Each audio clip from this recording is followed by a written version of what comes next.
मित्रों नमस्कार।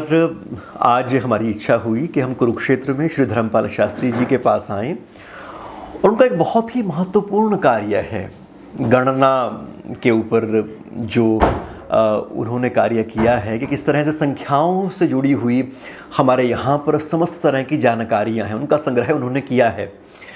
पर उस संग्रह से पहले उन्होंने कुछ बातें की अपने गुरुदेव के विषय में। गुरुदेव यानी कि स्वामी बालकृष्ण भारद्वाज जी, और इनकी आपने एक जीवनी भी तैयार की है।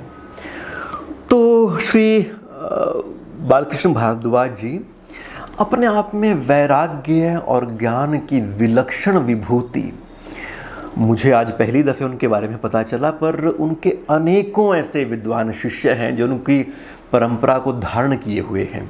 हमारे पूज्य गुरुदेव स्वामी बालकृष्णानंद जी का मूल नाम पंडित बालकृष्ण भारद्वाज था, जिनका जन्म क्योड़क गांव में कैथल के पास 1921 ईस्वी में ज्येष्ठ शुक्ला पूर्णिमा के दिन हुआ था।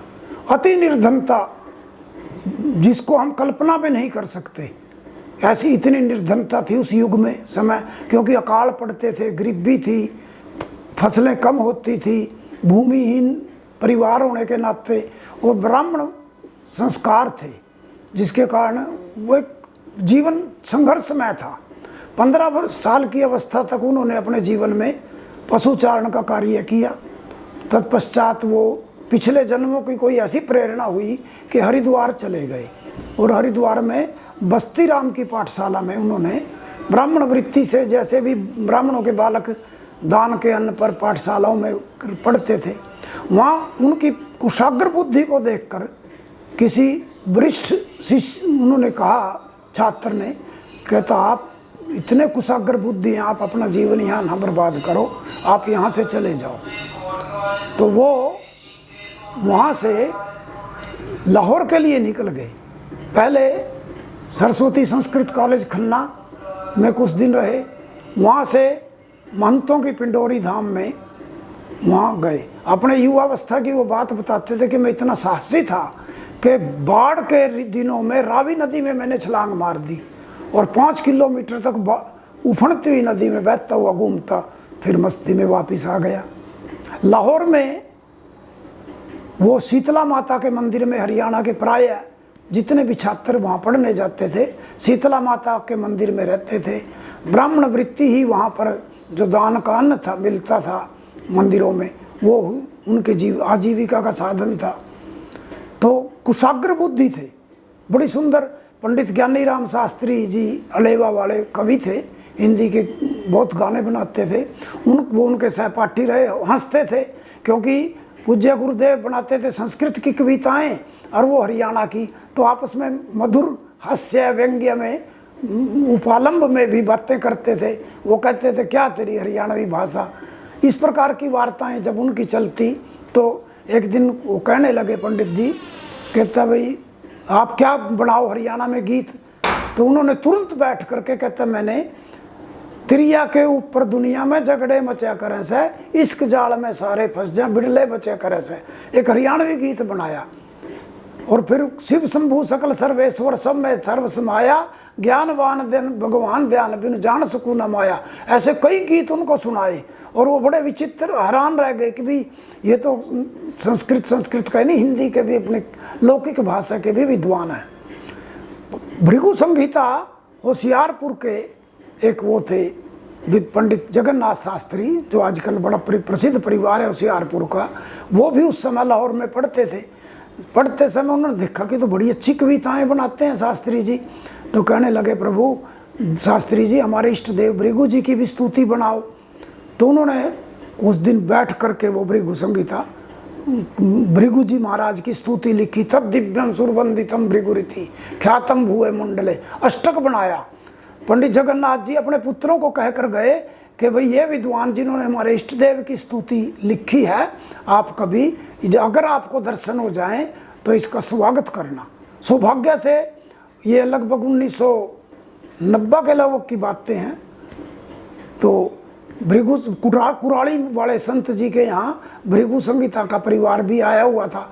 जब उनको पता लगा कि इन स्वामी जी ने तो हमारी स्तुति, इष्ट देव की स्तुति लिखी है, बड़े आदर से वो होशियारपुर ले गए, उनका आदर सत्कार किया, बहुत आदर, भाव विभोर हो गए कि हमारे इष्ट देव की स्तुति आपने लिखी है। और वो बड़ी प्रचारित की, उन्होंने पत्रिकाओं में छपवाई। स्फुटक जितने अष्टक थे, महालक्ष्मी, महासरस्वती, महाकाली, रामकृष्ण परमहंस, विवेकानंद, शंकराचार्य, भृगु, इस प्रकार की 88 श्लोकों की जो उन्होंने बहुत स्तुतियाँ लिखी। महात्मा गांधी जी पर, मोनियर विलियम पे, ऐसे ग्रंथों के ऊपर स्फुटक टिप्पणियाँ लिखते थे। ज़्यादातर उनका जीवन स्वामी रामकृष्ण परमहंस, विवेकानंद जी और अभेदानंद इत्यादि महापुरुषों के ऊपर समर्पित था। जीवन में एक ऐसा मोड़ आया, वहाँ पर शीतला माता मंदिर में बैठे बैठे कि ब्राह्मण बालक थे, एक दूसरे के घर भी जाते थे भोजन के लिए। किसी युवा के बच्चे अवस्था में बच्चे की मौत होगी, और वो लड़के, क्योंकि अन्न जो है मानव की बुद्धि को भ्रमित कर देता है, तो वहाँ के लड़के किसी की 13वीं पर, अर्थात मृत्यु के 13वें दिन जब भोजन करने के लिए गए, तो आकर के कहने लगे कि ओहो, लड्डू तो बढ़िया नहीं थे। तो पंडित बालकृष्ण भारद्वाज के हृदय को ऐसी चोट लगी, अरे उनका जवान बच्चा मरा हुआ है और ये कहते हैं कि भी लड्डू अच्छे नहीं थे, धिक्कार है कहता है ऐसी ब्राह्मण वृत्ति को और जीवन को। उसी दिन शीतला माता मंदिर लाहौर में बैठे बैठे ये शपथ ले ली कि आज के बाद मैं किसी का अन्न नहीं खाऊंगा, जब तक जीवित रहे। मैं धर्मपाल शास्त्री 25 वर्ष तक तो मैं साक्षी रहा हूँ, आप मृत्यु पर्यंत, कि उन्होंने कभी किसी का अन्न नहीं खाया। भोजन किसी का अन्न नहीं खाऊंगा, अपने नाम कोई संपत्ति नहीं करूंगा, विवाह नहीं करूंगा और सरकारी नौकरी नहीं करूंगा, और जो ग्रंथ पढ़ूंगा खरीद के पढ़ूंगा। अगर इन ग्रंथों को खरीदेंगे नहीं तो पढ़ेगा कौन, बिकेंगे कैसे, छपेंगे कैसे, ऐसी वृत्ति थी। बड़े बड़े दिव्य ग्रंथ, सेक्रेड इतिहास, भूगोल, history, Atlas, sacred books of the east, ऐसे ऐसे दिव्य ग्रंथ ये बुक सेलर कुरुक्षेत्र में इंतजार करते थे कि हमें कब आदेश मिलेगा और हम मंगाएं। मतलब जो भी ग्रंथ पढ़ते थे, ऐसी ऐसी डिक्शनरियाँ आपको मैं दिखा सकता हूँ, मेरे पास रखी हैं, जो खरीद करके कहते थे भाई इनको पढ़ेगा कौन, अगर हम नहीं खरीदेंगे तो बिके छपेंगी कैसे, भारतीय संस्कृति की रक्षा कैसे होगी। और जितना धन कमाते थे, जितना भी वेतन मिलता था, वो गरीब छात्रों को लौटाते थे, देते थे। कोई जाति भेद नहीं, किसी जाति का हो, केवल एक शर्त थी कि प्रथम श्रेणी में उत्तीर्ण होने वाला छात्र होना चाहिए। उनको कोई मतलब नहीं था ब्राह्मण से। राजपूतों के बच्चे भी थे, बनियों के बच्चे भी थे, कुम्हारों के भी थे, किसी भी जाति का हो, जिनकी सहायता करते थे। शर्त एक है कि प्रथम श्रेणी में, असूल इतने थे कि कोई भेद नहीं। एक दिल्ली से एक सनातन धर्म की सिफारिश आई कि इस छात्र को एडमिशन देना है। कुल 20 छात्र छात्रावास में रखे जाते थे, जिनको भोजन की सुविधा मिलती थी बिरला मंदिर में। तो कहने लगा जी मेरे लड़के को दाखिल करो। कहते नहीं भाई, 5 छात्र, तेरे लड़के की बारी 5वें स्थान पर है, 5 छात्रों की स्थान और बढ़ा दो, तब आपके लड़के का दाखिला होगा। नहीं, मुझे नौकरी की जरूरत नहीं है, मैं असूल, मुझे सिद्धांत चाहिए। उससे पहले 4 छात्र और हैं, उनका एडमिशन होगा तभी आपके पुत्र का एडमिशन हो सकता है। इतने सिद्धांतों के विवश होकर के मालिक ने, सेठ ने 5 सीटें और बढ़ानी पड़ी छात्रावास में। मतलब इतना सिद्धांत, जीवन ऐसा दर्पण था। और स्वामी विवेकानंद के पीछे तो इतने दीवाने थे वो कि बस भगवती की उपासना, माँ काली की उपासना में कहते हैं वेदांतिनो याम गणयंती माया, वेदांती लोग उसको माया कहते हैं। वेदांतिनो याम गणयंती माया संख्यागम अज्ञाम है आदि योनिम, और संख्या शास्त्र के वेता उसको आदि योनि कहते हैं। अधीति न शब्द न प्राव्यम, और जो व्याकरण है, व्याकरण शास्त्र के वेता, वो उसको शब्दों की आदि शक्ति मानते, आदि स्रोत मानते हैं। तंत्र प्रवीणा वरद आद्य शक्ति, और तांत्रिक लोग उसको आद्य शक्ति कहते हैं। मतलब काली की स्तुति में जब भी कलकत्ता जाते, उनके 1-2 पुराने छात्र थे, तो भगवती के, काली के और रामकृष्ण मठ जरूर जाते। 25 वर्ष के उनके सानिध्य से मुझे ये ज्ञात हुआ, अनुभव हुआ कि उनका स्वामी विवेकानंद के साथ पिछले जन्मों का कोई संबंध था, क्योंकि ऐसी ऐसी रहस्यमयी बातें बताते थे। धर्मा स्वामी विवेकानंद के कक्ष में 100 प्रकार के अचार रखे रहते थे। मतलब स्वामी विवेकानंद ऐसे चिलम पीते थे, मतलब ऐसा अनुभूति। शुरू में जब उन्होंने स्वामी अभेदानंद का कंप्लीट वर्कशॉप स्वामी अभेदानंद इंग्लिश में पढ़ा, कहते अभेदानंद भी किसी से इंस्पायर्ड है, प्रभावित है, तो फिर कहता मैंने विवेकानंद का पूरा साहित्य पढ़ा। और फिर रामकृष्ण परमहंस का लेखनी उठाई। सबसे प्रथम उन्होंने विवेकानंद साहित्य जीवन चरितम का महाकाव्य लिखने की शुरुआत की, परंतु वो लिखते लिखते भाव विभोर होकर के माँ शारदा मणि लीला चरितम, जिसका पहला श्लोक है सा शारदा श्यान मम शारदात्री शब्दार्थी और यास्ति महाकवि नाम मातेव बालस्य पदच्युति नाम निभाले त्रिसूत्राम दयालु। वो माँ शारदा मेरे को सार दे, सा शारदा श्यान मम शारदात्री, वो माँ शारदा मुझे सार दे। शब्दार्थी और या जो महाकवि नाम, जो महाकवियों के लिए शब्द और अर्थ का ज्ञान देने वाली है। मुझ बालक की पदों को, पदच्युति संस्कृति जो दोष है उसको दूर करने के लिए मेरे को पुचकारे, प्रेम से मेरे को अपनी गोदी में ले ले। तो जिस प्रकार माता अपने बच्चे को, छोटे बच्चे को चलना सिखाती है, उसके पाँव डगमगा ना जाएं, इसी प्रकार माँ सरस्वती, वो शारदा माता और रामकृष्ण परमहंस जी की सहधर्मिणी मुझे ऐसा ज्ञान दे। ये उनका प्रथम श्लोक है शारदा मणि लीला चरितम का, जो 1993 में छपवाई थी, प्रकाशित की गई थी। फिर रामकृष्ण परमहंस दिव्य चरितम नाम से महाकाव्य की रचना की, 36 छंदों का प्रयोग किया उसमें। और उसके पश्चात फिर स्वामी विवेकानंद जी का जो जीवन चरित्र वो अधूरा, बहुत सुंदर, उसमें कलकत्ता नगरी की जब उपास उन्होंने वो की, वर्णन किया, कई बार सुनाते थे। अरे कि सुनो, पुरत्र साराजती कालिकत्ता या स्वप्रभाव भूवि सम्य शून्य रत्नाकरेण अखिल रत्न सारो भुजाग्र भागे मणिराहितोनु। कहता बंगाल नाम का एक ऐसा सुंदर प्रांत है, और उस प्रांत में कलकत्ता नाम की एक नगरी है। वो कलकत्ता नहीं है, वो मानो समुद्र ने अपनी ऐसे उंगलियों पर, भुजाओं पर जितने रत्न थे समुद्र में वैसे उठा रखे।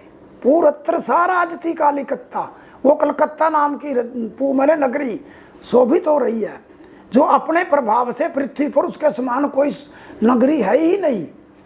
रत्नाकर मेरे समुद्र ने मानो सारे समुद्रों, सार जितने रत्न थे उनको ऐसे अपनी भुजाओं पर उठा रखा है। वो कलकत्ता नहीं है, वो तो एक सागर के रत्नों का सार है। ऐसी उपमा अलंकार में इतना सुंदर वर्णन उन्होंने महाकवि कालिदास ने के तुल्य किया। कई बार ग्रंथों का अध्ययन करते हुए महाकवि कालिदास की उस पर भी लेखनियाँ उठा देते थे। ग्रंथ मेरे पास उपलब्ध हैं, उन पुस्तकों में कहता अगर महाकवि शब्द ध्वनि शास्त्र की दृष्टि से इस शब्द का प्रयोग करते तो बहुत अच्छा होता। मतलब कालिदास की या तो वो किसी कारण से गलत छप गया हो, हम महाकवि कालिदास पर वो नहीं कर रहे कि भी टिप्पणी कर रहे हैं, परंतु कई बार जब ध्वनि शास्त्र की एक बड़ी अद्भुत उनके जीवन की घटना के R.K. शर्मा, रामकृष्ण शर्मा भारत सरकार के शिक्षा सलाहकार हुए। वो हरिद्वार में रहते थे सरकारी, उसके बाद उनके पास एक IAS ऑफिसर थे सरदार जी, और जो मेलाधिकारी थे हरिद्वार हरदेव सिंह बाबा, और गुरुकुल कांगड़ी यूनिवर्सिटी के वाइस चांसलर, तीनों एक दिन घूमने के लिए शकुंतला से संबंधित, शकुंतला और दुष्यंत से संबंधित वो है आश्रम है, कण्वर आश्रम ऋषिकेश से ऊपर इधर, तो वहाँ गए। और रास्ते में जब कालिदास के ऊपर वार्ता हुई तो वो रामकृष्ण शर्मा जी झूम उठे, संस्कृत के विद्वान थे, कि ऐसी ऐसी बारीकियां ध्वनि शास्त्र की, काव्य शास्त्र की, साहित्य शास्त्र की और काव्य प्रकाश के मर्मज्ञ। तो डॉक्टर हरदेव सिंह बाबा IAS भी इतना आदर करते थे कि उनके पांव छूने लगे कि नहीं स्वामी जी, मैंने विद्वान तो देखे पर कालिदास पर जो मास्टरी आपकी है मैं आश्चर्य में हूँ। बड़े विचित्र त्याग और वैराग्य की इतनी प्रतिमूर्ति थे। एक बार जो स्वामी काका जी थे, स्वामी नारायण संप्रदाय, जो कितना बड़ा विश्व का मानना हुआ संप्रदाय, वो कुरुक्षेत्र आए, उन्होंने बहुत बड़ा विशाल भंडारा किया और किसी ने कह दिया कि ये जो प्रिंसिपल स्वामी हैं सन्यासी हैं और ये बहुत विद्वान हैं, उन्होंने बुला करके बड़ा विदेशी मालाओं से स्वागत किया और ये कहा, स्वामी जी मुझे आप जैसे विद्वान की ज़रूरत है, यहाँ धन की कोई गिनती नहीं है, कारों की ये देखिए विदेशी कारें खड़ी हैं। तो कहने लगे, स्वामी जी मेरी तो एंगेजमेंट जो है स्वामी विवेकानंद के साथ हो गई और मैं एक समय 2 फुलके खाता हूँ, मेरी कोई इच्छा ही नहीं है, तो मैं आपकी सेवा नहीं कर सकता। आपको तो मेरी ज़रूरत है पर मुझे आपकी ज़रूरत नहीं, क्योंकि मेरा एक तरह से मैं आत्म केंद्रित हो चुका हूँ। इस प्रकार के कई संतों महंतों के साथ वार्ताएं हुई। युवावस्था में एक ब्राह्मणी कहने लगी, मेरी अकेली लड़की है और 600 बीघा मेरे पास ज़मीन है, अगर मेरी लड़की का रिश्ता ले लें तो ये सारी संपत्ति इसी की खत्म, मेरे तो शादी ही नहीं करवानी। मतलब युवावस्था में वैराग्य, ये कोई बड़ी सामान्य बातें नहीं थी, बहुत एक विशेष महापुरुष के जीवन की ऐसी झलकियाँ हैं। और ऐसा लगता था, कई बार अपने मन की बातें कहते थे, जब तक एक वस्तु का उपभोग नहीं करते थे ना, खीर बनाते तो खीर ही खाते महीनों तक। कहता भाई मैंने गरीबी देखी है इसलिए मैं वो करूँगा, हलवा खाया तो हलवा, छात्र लिख के चले जाते थे बाहर कमरे पे, हलवा भवन खीर भवन, मजाक उड़ाते थे, गुरुजी क्या कर रहे, खीर हलवा, कड़ी बना रहे तो कड़ी, पकौड़ी चल रही तो पकौड़ी। मतलब कि कहता मैंने मनुष्य की सबसे बड़ी कमजोरी, वो मानवीय हृदय और संवेदनाओं का अध्ययन करते थे कि मानव की सबसे बड़ी कमजोरी भूख है, तो इसलिए वो सबसे पहले कहता मैं इन पे चोट करूँगा, मैंने और तो कुछ करना नहीं। जो कोई भी आता बड़े प्रेम से, मतलब एक ऐसा यज्ञ था उनका जीवन, खड़ा करके बहुत प्रसन्न होते थे, आइए आइए आइए आ जाओ। परंतु जो इच्छा से आता था ना उसको नहीं इंटरटेन करते थे, क्योंकि उसमें स्वार्थ की स्मेल पहले ही आ जाती थी। और जो अतिथि रूप में स्वाभाविक रूप से आया वो एक आश्चर्यमय जीवन था। और जितना धन था किसी को भी हंसते थे, किसी को उधारा देते थे, अखबार पे लिखते थे, मैं गुरु जी बस यही डैरी है, अरे ले गया तो ले गया, और जो दे गया तो गरीब छात्रों के काम आ जाएगा, मैंने क्या करना। मतलब उनमें इतनी निष्प्रियता थी, त्याग था, वैराग्य था। वो 1986 में हरिद्वार चले गए थे, वो यहाँ काव्य साधना में बाधा थी कि ऊपरी चाहे अधिकता लोग आ जाते थे बिरला मंदिर में। 1986 में 85 में बिरला मंदिर छोड़ करके वो हरिद्वार में उत्कल आश्रम में उन्होंने अपना कक्ष बनाया, वहाँ रहने लग गए। मैं प्रति मास सप्ताह में एक बार या 15 दिन में एक बार अवश्य जाता उनके पास, 2-2, 3-3 दिन ठहरते, फिर उनकी सेवा का अवसर जो, क्योंकि वो स्वयं पाकी थे, वो उनको किसी की सेवा तो वो लेते नहीं थे।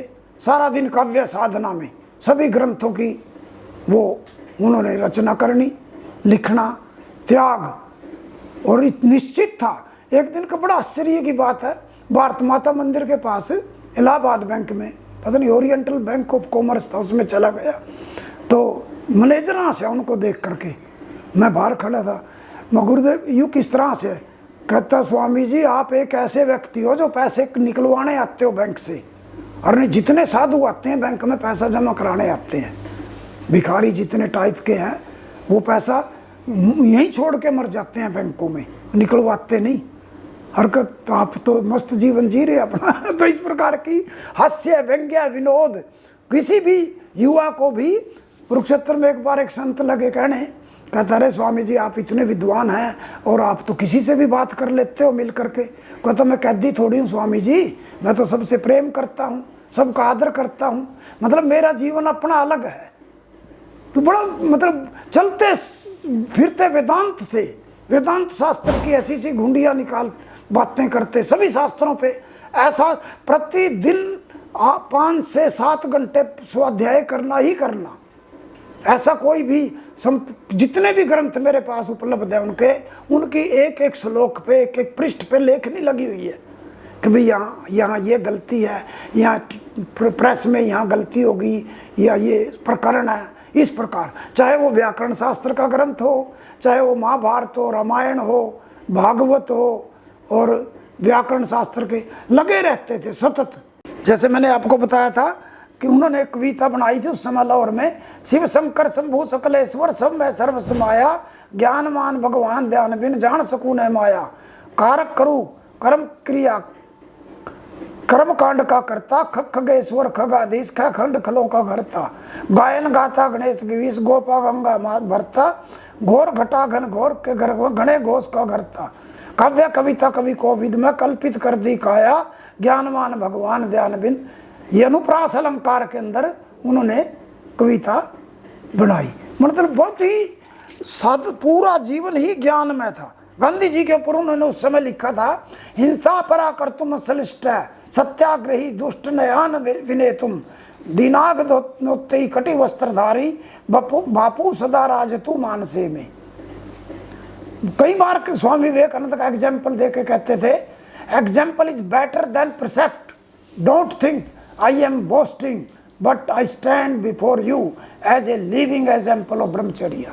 स्वामी विवेकानंद के इतने फैन थे, इतना मतलब उनका वो था कि भगवती ग्रंथ के ऊपर लिखा मिला सरस्वती की आराधना के लिए, सिद्धेश्वरी भवतु साधन दायिनी में, काली कराल वदना द्विस्तान द्विशंति, दुर्गा च दुर्गति हरा शिव गेहिनी सा, विघ्नेश्वरी पति च तिष्ठतु विघ्न नष्टयी। शंकराचार्य के ऊपर तो उनका पूरा अष्टक है जो मैंने छोटे बच्चों को कंठस्थ करा रखा है। सबसे पहले उन्होंने लिखा, श्री शंकर शोधित मोक्ष मार्गम असभ्यम ध्वांत विदीर्णनेन उत्खात पाखंड निकात धर्मम ज्ञानाग्रगण्यम शीर्षा नमामि। और श्लेष अलंकार के अंदर 8 के 8 श्लोक और व्यतिरेक अलंकार में लिखे हैं शंकर। और अपने ये जो छंद है ना, त्रिलोक मध्यगामिनी समस्त वस्तु पावनी, ऐसे ऐसे पंचचामर छंद के अंदर रचना की है गंगा की स्तुति भी। मतलब कहने का तात्पर्य है कि सभी छंदों में बहुत ही सुंदर। और लक्ष्मी के ऊपर तो इतना सुंदर कहते थे, लक्ष्मी ने जब साप दिया भृगु को, कहते मैं ब्राह्मणों के घर नहीं रहूंगी, तो कहती है वाणी में भविता तो यत्र सदने स्थात्री स्थिरा चंचले। ऐसे भृगु जी ने उंगली उठा करके लक्ष्मी को कहा, हे लक्ष्मी, क्योंकि लक्ष्मी जी कुपित हो गई थी कि उनके सामने भगवान विष्णु की छाती में भृगु जी ने लात मारी, तो पत्नी को तो क्रोध आया। भगवान विष्णु का पकड़ के कहने लगे कि प्रभु आपकी पाँव में चोट तो नहीं लगी, अब मेरा छाती तो वज्र की है।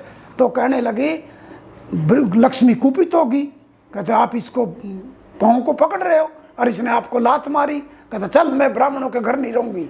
तो इस स्तुति में उन्होंने बनाया कि वाणी में भविता तो यत्र सदने स्थात्री स्थिरा चंचले सेत्थम तर्जन तत्परा मम भृगोस्त्राणम भवेत तर्जनी। कहा मेरी ऐसे मेरी तर्जनी उठा करके भृगु जी ने कहा, मेरी जहाँ वाणी होगी वहाँ पर तुझे रहना पड़ेगा। लक्ष्मी ने मतलब लक्ष्मी विवश होगी कि भृगु वंश में के जिन लोगों के पास भृगु संहिता नाम का ग्रंथ है उनके यहाँ लक्ष्मी का वास है, ऐसा कहा जाता है। ये इस प्रकार की परंपराओं पे बहुत विचित्र, मतलब उनकी ऐसी तार्किक, और कई बार तो बड़ा विचित्र कहते, वहाँ लाहौर के अंदर बताते थे कि भाई आशीर्वाद कैसे देखते थे ब्राह्मण। वारी पुत्रस्य पुत्रस्य वाहनम तस्य भोजनम तत्पिता तत्सुता तस्य पति रक्षतु है सदा। वारी पुत्र कौन है? कमल। और उसका पुत्र कौन? ब्रह्मा जी। और उसका वाहन कौन? हंस। और उसका भोजन क्या? मोती। उसका पिता कौन? समुद्र। उसकी पुत्री कौन? लक्ष्मी। उसका पति कौन? विष्णु। वो भगवान विष्णु तुम्हारी रक्षा करे। मतलब इस प्रकार एक कितनी छंदों में और विद्वत्तापूर्ण भाषा का जो श्लोक था प्राचीन काल का। परंपराओं पर बात करते हुए बड़ी विचित्र वो कहते थे कि एक बार दो सन्यासी बातें कर रहे, कहता बहुत बचपन के साथी थे, मिले, कहता भाई आप कहाँ रहते हो? कहता मैं तो उस गांव में लग गया रहने। और आप को? मैंने तो अपना मठ बना लिया। परंपराओं का देखो कितना सुंदर ध्यान दिया रखता सन्यासी। उस समय त्याग में जीवन जीते थे। यदि चेतसी नरकत्वम मठे वासो दिन तरह, उसने नरक, ग्रामीण सन्यासी ने उसमें बोली मारी कि अगर नरक में जाना हो तो 3 दिन मठ में रह लो। तो वो दूसरे सन्यासी उसको कहते हैं यदि चेतसी मूर्खत्वम ग्रामे वासो दिन तरह, यदि मूर्ख रहना है तो 3 दिन गांव में रह लो, क्योंकि अनपढ़ता होती थी गांव में, उनका जीवन संघर्ष में होता था। इस प्रकार की बातों से मतलब वो जब मोनियर विलियम के इतने भगत थे कि कमाल का श्लोक उन्होंने एक ग्रंथ पे लिखा मिला, यह सारधा आराधन लग्न चेता चिनोति कीर्ति कृति भी शुभा भी चित्रैश्चरित्र महर्षि कल्पो मोनियरो राजती धन्य नामा। मोनियर विलियम के ऊपर भी उन्होंने मतलब बिना किसी पर भेदभाव के कि भी ये कोई विदेशी है या भारतीय है, वो इतना आदर करते थे सरस्वती के पुत्रों का। तो मोनियर विलियम के ऊपर उन्होंने इतना सुंदर श्लोक ये रचना की। तो कुरुक्षेत्र के ऊपर तो कमाल के श्लोक उन्होंने रचना की 1975 में। महर्षि देवर्षि गणक्किलादौ यज्ञाय चक्रे परितप पृष्टिम वेदिम यतो वाप्यमुदान्वितो भूत क्षेत्रम कुरुस्तत् जयथा जगत्याम के महर्षि और देव ऋषियों ने शुरू में कुरुक्षेत्र भूमि को एक ब्रह्म वेदी के रूप में बनाया। इस जब ढूंढा वो इतने प्रसन्न हुए और ऐसे कुरुक्षेत्र की जय हो। वाग देवता यत्र नदी स्वरूपा सरस्वती थी श्रुति गीत कीर्ति सर्पाकृति सिंचती तीर्थ संघान क्षेत्रम कुरुस्तेन मोहमयी। वाणी की देवी सरस्वती यहाँ पर जिसका वेद शास्त्र गुणगान गाते हैं सरस्वती के रूप में, वाणी की देवी को नदी के रूप में बहती है कुरुक्षेत्र भूमि में, और सांप की तरह टेढ़ी मेढ़ी चलती हुई तीर्थों को सींचती चलती है। ऐसे कुरुक्षेत्र की जय। वह नारायण वसुदेव सूनु, वो नारायण जो वसुदेव के पुत्र थे, कृत्वा निमित्तम नरम अर्जुनम तम, जिन्होंने अर्जुन मानव मात्र का निमित्त अर्जुन को बना करके भवस्य भव्याय भवाब्धि पोतो संसार सागर से पार करने वाली नौका गीता गिरो यत्र समुच्चार है, गीता रूपी अमृत वाणी यहाँ पर उच्चारण की। ऐसे कुरुक्षेत्र भूमि की जय हो। यो व्यासदेव श्रुतिवाग विभक्ता, वो वेद व्यास जी जिन्होंने वेदों का विभाजन किया। पहले वेद एक ही थे, फिर उसको त्रयी लग गए कहने। धर्मादि तत्व से परोधिवक्ता, जो धर्म के तत्व को के संपूर्ण अधिकारी थे। नामस्य वित्तम भुवने विधातुम गीता गिराम आदित्य लिलेखा, उनके हृदय में दयारता आई कि कुरुक्षेत्र का नाम कैसे प्रसिद्ध हो, इसलिए सबसे पहले गीता के आदि में धर्म क्षेत्रे कुरुक्षेत्रे इन 2 शब्दों को लिख दिया और पूरी सृष्टि में कुरुक्षेत्र को प्रसिद्ध कर दिया। तीर्थ गंगा सुतो ब्रह्म सुचि व्रतो असौ सिराग्र सय्याम सुखम सयाना, वो गंगा का पुत्र भीष्म जो पवित्र ब्रह्मचर्या व्रत से ओतप्रोत था, बाणों की सैया पर सुख से सो रहा।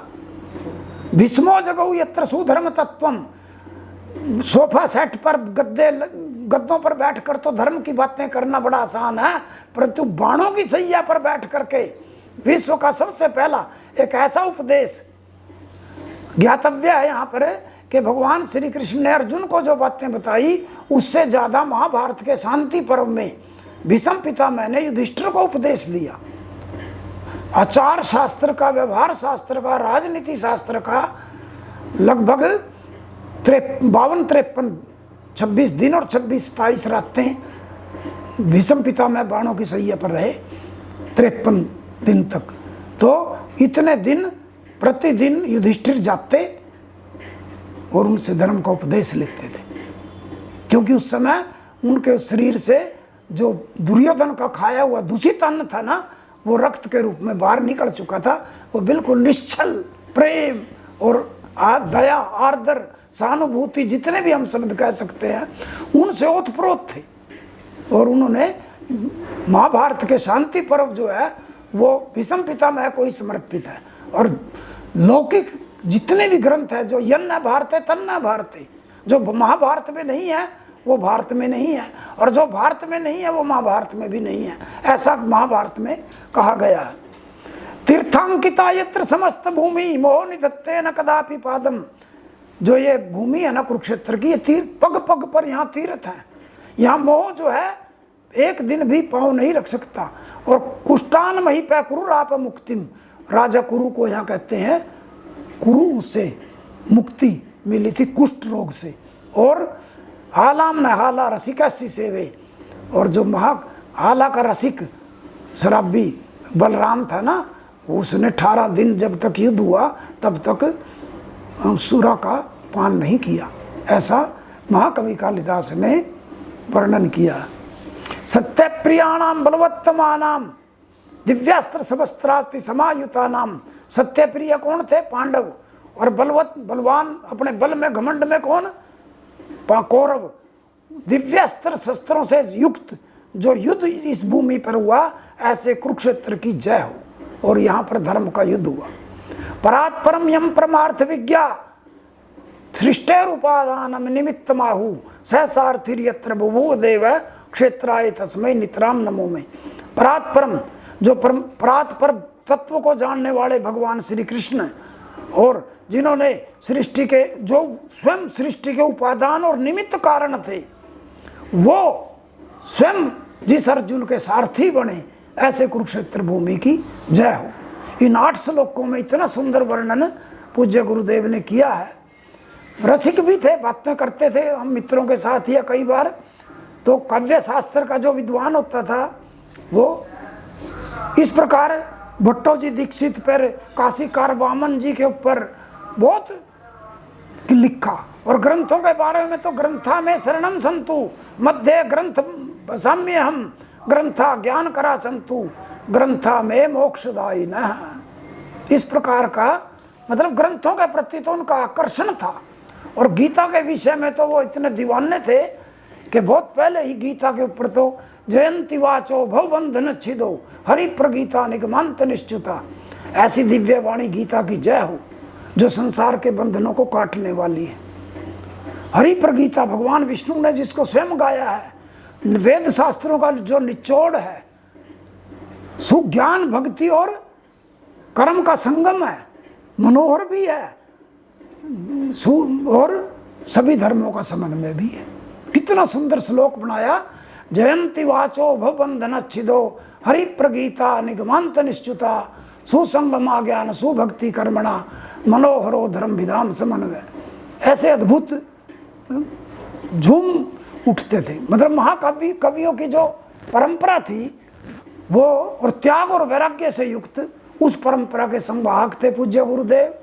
अंत में 31 मार्च 1998 को वो इस संसार की यात्रा इसी कक्ष में थे, लेट रहे थे। कहने लगे धर्मा कापी लिया, जल्दी लाओ। मैं कहा जी, बोल लिख। मतलब मृत्यु सैया पर पड़े पड़े भी एक अंतिम श्लोक बोल गए परशुराम जी के ऊपर। गंगा जी की स्तुति में लिखते समय यत्राभिषेक शुचि मानसानाम भीति प्रसंगो न पुनर्भवाम यत्पूत तरल पाथ तरलई तरंगीर अप्यायिता भारत भूमि रेस। सिद्धर्षि मोले कपिल से सापात भस्मत्व मापता सग्र प्रसूति यत्वारी संगात क्षत साप दोषा स्वर्गम प्रियाता धृत दिव्य देहा साजन्नु कन्या हरिपाद धारा संभो जटासु भ्रमी भी वहंती मातेव गंगा शरणागतम माम अंके निधाये सूत्राम पुनातु त्रिलोक मध्यगामिनी समस्त वस्तु पावनी त्रिनेत्र शिरसायिनी जटाटवी अवगाहिनी त्रिपाप पुंज भंजनी पवित्र वीची भंगिवी तरितनु पुनातु हरे पदाब निश्चुता। ये पंचचामर छंद में गंगा जी की स्तुति लिखी। इसका इतना सुंदर, तीनों लोकों में जाने वाली, समस्त वस्तुओं को पवित्र करने वाली, भगवान शंकर के शीर्ष पर रहने वाली, उसकी जटाओं में घूमने वाली, तीनों पापों का आदि दैविक आदि भौतिक और आध्यात्मिक पापों का नाश करने वाली, पवित्र तरंगों वाली, तीनों प्रकार के शरीर का मेरे आप कल्याण करें। आप तो भगवान शंकर के चरणों से निकली हैं। इस प्रकार की स्तुति उन्होंने की। और अंत में कहने लगे कि आप का लेखनी उठाओ और लिख। फिर परशुराम जी पर उन्होंने लिख बोला न्याय प्रियो न्याय विरोधी हंता। वो न्याय प्रिय थे और न्याय विरोधियों को मारने वाले थे। दरिद्र और दीन दुखियों के दुखों को हरने वाले थे भगवान परशुराम। दान व्रता कंपित शत्रु लोक 21 बार पृथ्वी को जीत करके 21 बार दान कर दी। हाँ जी। और शत्रु ऐसे कांपते थे, थर थर कांपते, ऐसे वंदेश चले वो भूवि जामदग्नि, वो जमदग्नि के पुत्र इस पृथ्वी पर वंदनीय है। ये उनके जीवन का अंतिम श्लोक था। उसके बाद तो फिर वो कभी बोले नहीं। फिर 31 मार्च 1998 को इस धरा से वो अपना प्रयाण कर गए। बड़े दयालु, ऐसे महापुरुष तो पृथ्वी पर विद्वान मिल जाएंगे पर त्यागी नहीं मिलेंगे। आचरण में और उसमें जो भी बातें बताते थे बहुत विचित्र, मतलब अति मानवीय है। ज्ञान पक्ष की बातें करते थे, ग्रंथों की बातें करते थे और भारतीय संस्कृति की बातें करते थे। उनका जीवन इतना सहज और सुंदर था, दया की प्रतिमूर्ति थे।